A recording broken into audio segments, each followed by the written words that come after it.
अगर किसी की तैनाती होगी तो वो अमेरिका की होगी। अब अमेरिकी राष्ट्रपति ट्रंप ये ऐलान कर चुके हैं कि वो आज शाम हॉर्मुज में ब्लॉकेड लगाएंगे, यानी समंदर में उस जगह नाकेबंदी की जाएगी जहां से जहाज हॉर्मुज से होकर गल्फ ऑफ ओमान और अरब सागर की ओर बढ़ते हैं। चलिए इसी पर आपको ये रिपोर्ट भी दिखाते हैं।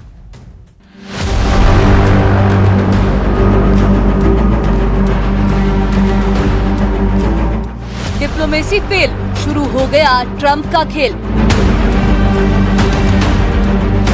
ट्रंप का ऑर्डर, हॉर्मुज लॉक, युद्ध अनलॉक। ईरान से नो टॉक, ट्रंप ने किया एटम लॉक।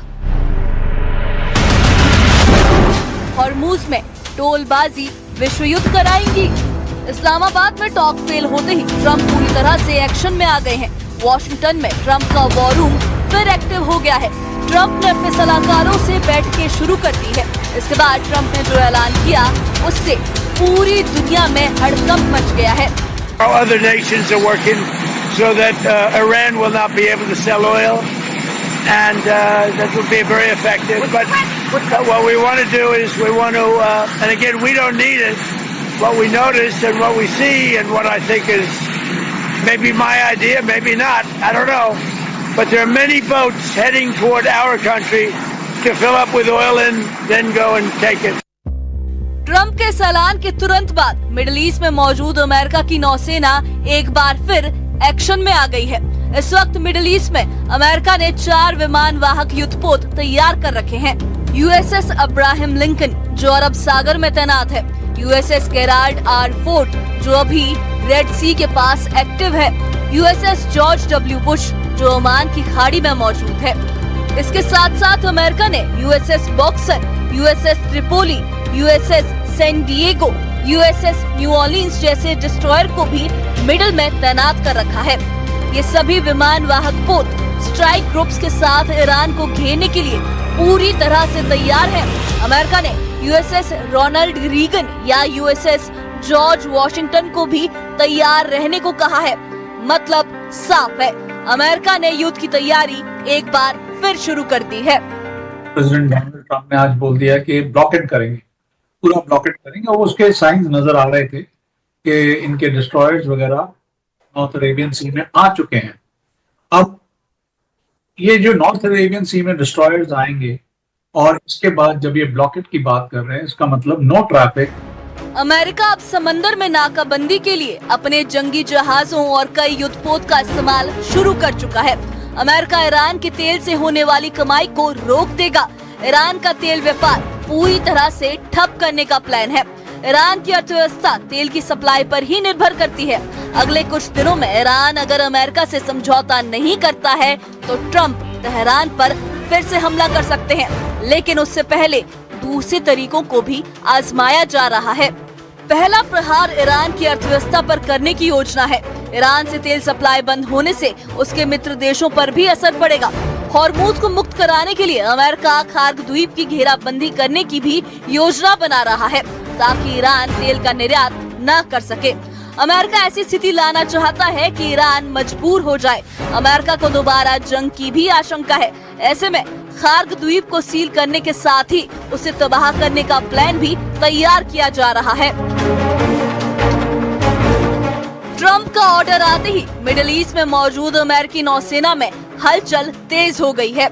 अमेरिकी सेंट्रल कमांड सेंटकॉम ने भारतीय समय के मुताबिक सोमवार शाम 7:30 बजे ईरान की नाकाबंदी का ऐलान किया है। ईरानी बंदरगाहों में एंट्री और एग्जिट करने वाले सभी ऑयल टैंकर पर अब अमेरिकी नौसेना निगाह रखेगी, उसकी चेकिंग करेगी।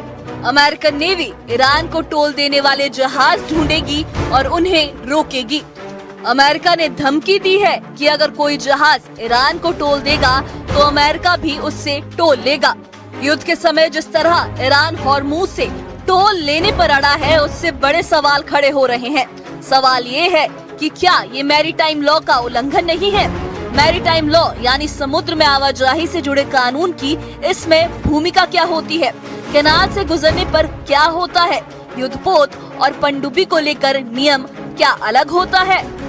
तो टोल नहीं लगा रहा है, वो बोल रहा है आप जाइए, जो ट्रैफिक सेपरेशन स्कीम है उसके अंदर माइन है और वो कहता है कि आप नॉर्थ साइड से मेरे पास से आएंगे तो मैं गारंटी करता हूं कि आप सेफ निकलेंगे, एंड ही चार्जिंग $1 पर बैरल। काम खत्म। वो सेफ्टी के वो अपनी फोर्स लगा रहा है, आपको सेफ पैसेज दे रहा है। It is not a toll, it is the facilitation money. Maritime law यानी समुद्र का कानून और लॉ ऑफ द सी यानी अंतर्राष्ट्रीय समुद्री कानून दोनों सुनने में एक जैसे लगते हैं, लेकिन इनमें एक बड़ा अंतर है। समुद्री कानून निजी व्यापार और जहाजों से जुड़ा है, जबकि लॉ ऑफ द सी देशों के बीच के रिश्तों और सीमाओं को तय करता है। समुद्र में जहाजों के गुजरने के दो सबसे महत्वपूर्ण नियम हैं। पहला, इनोसेंट पैसेज, जिसका मतलब है कि विदेशी जहाज किसी भी देश के 12 मील वाले दायरे से गुजर सकते हैं, बशर्ते वो वहाँ कोई सैन्य गतिविधि या जासूसी ना करें। इसके बाद नंबर आता है ट्रांजिट पैसेज का। ये नियम स्ट्रेट ऑफ हॉर्मूज जैसे संकरे रास्तों के लिए है। यहाँ जहाजों को बिना रुके तेजी से निकलने की आजादी होती है और तटीय देश उन्हें रोक नहीं सकते हैं। साफ है, ईरान हॉर्मूज से अवैध तरीके से टोल वसूलना चाहता है, जिससे पूरी दुनिया ईरान से नाराज है। लेकिन अमेरिका जिस तरीके से ईरान का ब्लॉकेज करने जा रहा है, उसे भी कोई सही नहीं ठहराया जा सकता। और यही दोनों एक्शन मिडिल ईस्ट में अब एक नई चिंगारी से युद्ध शुरू करवा सकती है। और चलिए इस बीच बड़ी खबर आपको बता दें, हॉर्मुज स्ट्रेट को लेकर ईरान का बहुत बड़ा बयान सामने आया है। हॉर्मुज सभी देशों का है, सिर्फ यूएस का नहीं। ईरान ने यह बात कही है, हम चाहते हैं कि हॉर्मुज स्ट्रेट खुला रहे, लेकिन वर्तमान में यानी कि प्रेजेंट टाइम में स्थिति ठीक नहीं है। यूएस जहाज फारिस की खाड़ी में क्या कर रहे हैं, ये सवाल ईरान की तरफ से आया है। वो ईरान जो स्ट्रेट ऑफ हॉर्मुज पर जिसकी तैनाती है, जो टोल टैक्स वसूल रहा है, जो ये कह रहा है जिसको अपने तेल के जहाज, जो उसको अपने गैस के जहाज वहां से गुजारने हैं, वो उसे टोल टैक्स दे। और इस बात पर अब कल जब डोनाल्ड ट्रंप का ये बयान सामने आया था कि स्ट्रेट ऑफ हॉर्मुज पर अमेरिका की तैनाती रहेगी, अमेरिकी नेवी अब उसे कंट्रोल करेंगे और स्ट्रेट ऑफ हॉर्मुज से जो भी जहाज गुजर रहा है वो अमेरिका उसको देखेगा, उसको मॉनिटर करेगा। और इस बीच एक बड़ी खबर आ गई है आज, जब पूरी दुनिया की नजर उस पर टिकी हुई है कि क्या होने वाला है, क्या कोई एक्शन लिया जाता है। ईरान ने कहा कि अगर एक्शन लिया जाएगा तो सीज फायर का उल्लंघन माना जाएगा। इस बीच ईरान का बड़ा बयान आ गया है स्ट्रेट ऑफ हॉर्मुज को लेकर कि हॉर्मुज सभी देशों का है, सिर्फ यूएस यानी कि अमेरिका का नहीं है।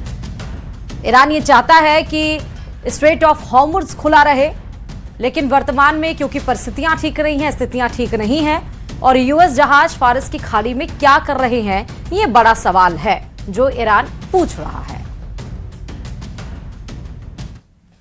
Yes, actually this Strait of Hormuz belongs to all countries, is not only for United States of America. And before this war, the Strait of Hormuz was open and all countries were benefiting from this Strait of Hormuz. But unfortunately, due to the war, we got a lot of conflict and unsecure situation.